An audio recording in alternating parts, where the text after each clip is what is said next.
My name is Bart Robinson, and my opposition to the Rundleview Green Space Development Project is rooted in what I've witnessed in the Bow Valley and in Canmore across almost 60 years now.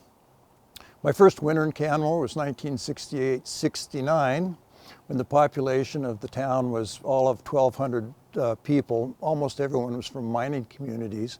It was also one of the poorest per capita communities in all of Canada. There wasn't much here at the time. It was just a dusty little place you could drive by in the blink of an eye from the Trans-Canada Highway. The great upside of living here in those days was there was lots of elbow room for both wildlife and humans. There weren't very many bylaws to tell us what we could do and what we couldn't do, and it was wonderfully inexpensive. There wasn't a single real estate agent as such in the entire valley.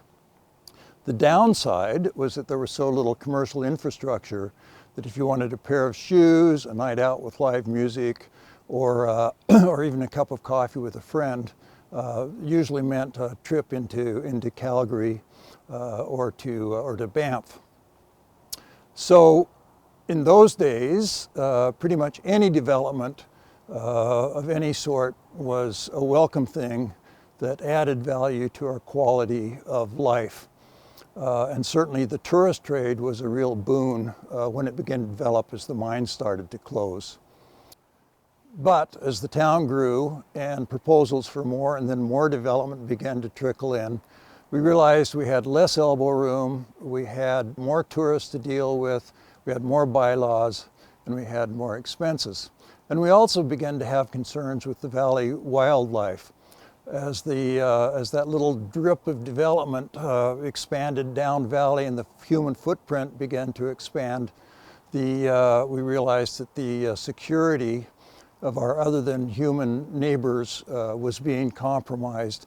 Of course, even then, our fellow creatures were a big part of our Canmore identity, and we were very proud of the wildlife that we had. Today, unfortunately, that drip of development that once added value to our quality of life has really become a flood of overdevelopment that I, with other people, will argue is now subtracting value from our quality of life. One of the problems of overdevelopment is that it entails the loss of community green space, and this brings us back to the Rundleview Meadow. And while I'm sure that Canmore in the future will benefit from wisely thought about developments that add much public service, this particular project is not that.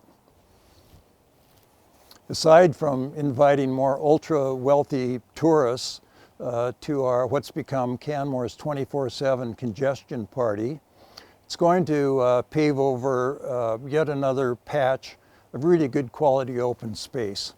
Good habitat that in this particular case helps buffer an adjacent wildlife corridor. After decades of watching development gobble up one parcel of valley after the other, I think we can all understand that every hectare that remains undeveloped is both precious and priceless. Ultimately, the project will benefit only a small handful of investors, while leaving the rest of us to deal with the further erosion of that miraculously complex, interwoven web of life that most of us, whether we are conscious or unconscious of it, really came here to be a part of. So one development at a time, large or small, we're losing what's special about this place. To stop the loss, I say we need to pause long enough to reacquaint ourselves with our better angels, the non-greedy ones, and then begin to incorporate the deeper values of respect, restraint, responsibility, and reciprocity in the decisions we make regarding the land and all of its inhabitants. Some years ago, a poet named Gary Snyder wrote, if we treated our children the way we treat our land, someone would take them away from us.